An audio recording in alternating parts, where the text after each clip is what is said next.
My name is Austin Sedgwick.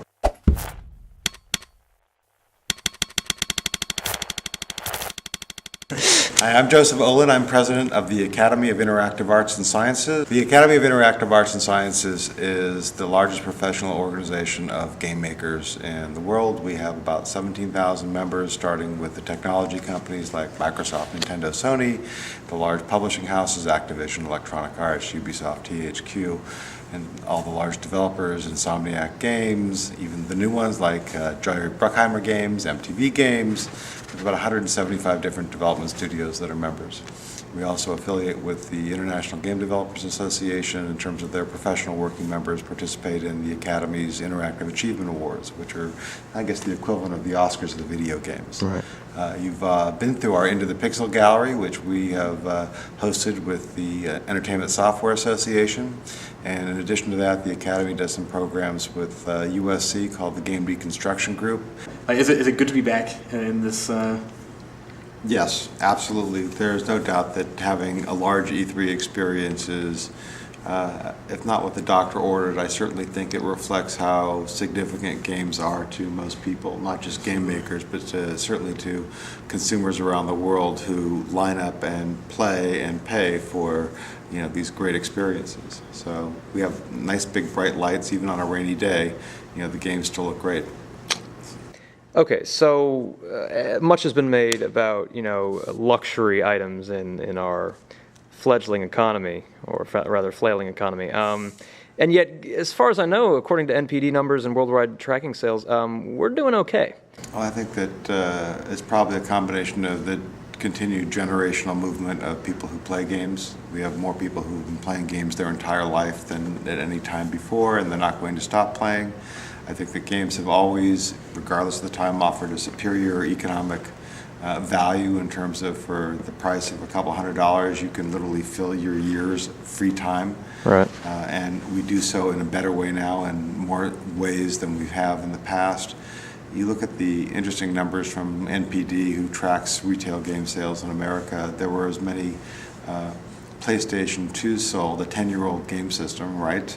10 years ago, this E3, sold as many as Xbox 360s, and that really points to that there is a price sensitivity for today's consumer, but I think that today's consumer really wants to play games. Mm-hmm. So if you have a value, I will buy it. Of course, E3 is made for the people who watch the press conferences rather are core gamers, or people who have been gaming for a long, long time, and yet all three made it a very specific point to kind of introduce, Hannah Montana or Charm Girls Club or what have you, to really try and expand this audience. And it appears, as much as we may not care about Charms Girls Club, it appears to be working.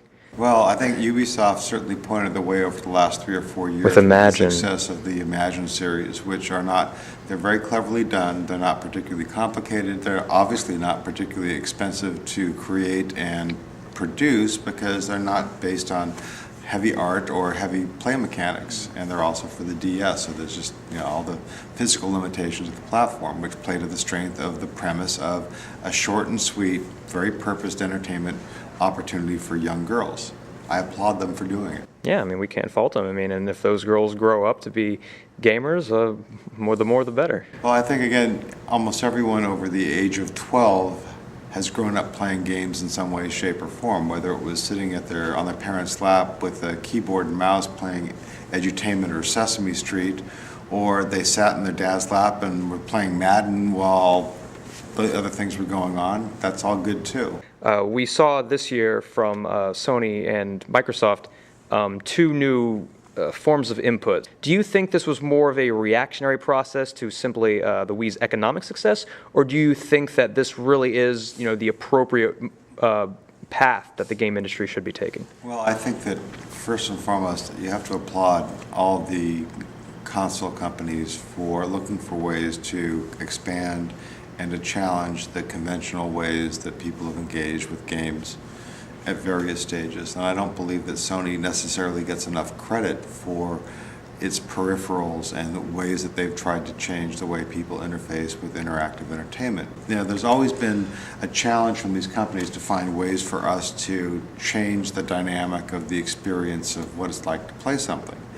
And I think what the Wii demonstrated was that you could radically make a change in terms of and affect it by slimming down the control options and using motion, natural motions as a means of navigation and play, as opposed to forward, back, side to side, the natural things that we're sort of mapped within our brains as we learn how to use computers, as we learn how to play games at earlier age. And looking forward, the immersive worlds that we're now able to render, well, you'd like to think that there's a more immersive way to plunge your person, your whole experience.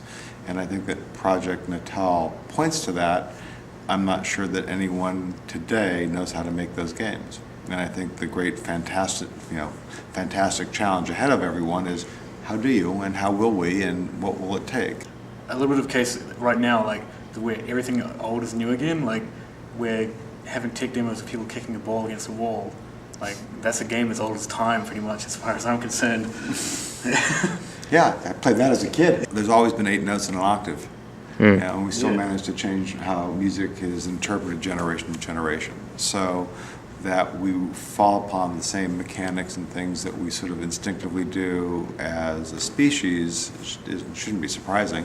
What facets of gameplay do you think will most radically change? I think user interface is still going to evolve and change as we keep applying the filters that come from other outside activities. I mean, games are a popular medium. So 5 years ago, we didn't have Facebook.